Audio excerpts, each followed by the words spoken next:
يسقون من رحيق مختوم. یسقون سین ساکن پہ ہمس قاف پر واولین قون.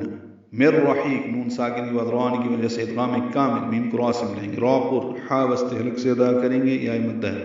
قاف پر تنوین کے بعد میم آنے کی وجہ سے ادغام ناقص مع الغنہ رحیق مختوم.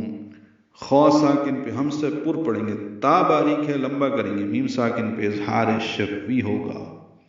ان کو سر بمہر خالص شراب پلائی جائے گی.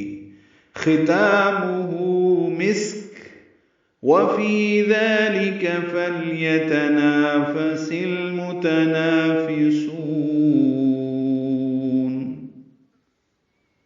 خا پر تا باریک ختام الٹا پیش مد صلہ مسک سین ساکن کاف ساکن دونوں پہ ہمس ہوگا. ملانے کی صورت میں مسکون ادغام ناقص مع الغنہ کرنا ہوگا. وفی یا مدہ ذالک نرمی سے پڑھیں گے ذال لام کا. فلیتنافس لام ساکن پہ اظہار تا جاتا جلدی پڑھیں گے. نالف مدہ ہے دو حرکات لمبا ہے. فا پر زبر ہے. سین کو المتنافسون کے لام سے ملا دیں گے. میم تا جلدی پڑھیں گے. نالف مدہ ہے اور فسون میں سین کو لمبا کریں گے. نون ساکن پہ اظہار ہوگا. جس پر کستوری کی مہر لگی ہوگی اور اسی کے لیے رغبت رکھنے والوں کو دوسروں پر سبقت لے جانے کی کوشش کرنی چاہیے. وَمِزَاجُهُ مِن تَسْنِيمٍ واو میم جلدی پڑھیں گے. ذالک مدہ تیز صفیر کی آواز سے ادا کریں گے. جیم اور ہا جیم کو جلدی پڑھیں گے. ہو الٹا پیش مد صلہ دو حرکات لمبا کریں گے.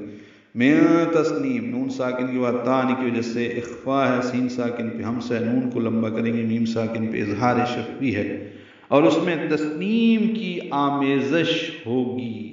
عین یشرب بها المقربون. سورۃ الدہر آیت نمبر 6 میں عین یشرب پڑھ چکے ہیں. عین وسط حلق سے ادا کریں گے. یائلین ہے. نئی میں ادغام ناقص مع الغنہ ہے. تو عین یشرب شین ساکن پہ ہمس تفشی را پر با کو جلدی پڑھیں گے. بہا الف مدہ ہے دو حرکات لمبا ہے اور یہ وقفن ہوتا ہے. ہا کو المقربون کے لام سے ملانا ہے تو یشرب بہل مقربون ہوگا. لام ساکن پہ اظہار قاف را دونوں پر ہیں. با کو لمبا کریں گے. نون ساکن پہ اظہار ہے. عین یشرب بہل مقربون. یہ ایک چشمہ ہے جس میں مقربین پئیں گے.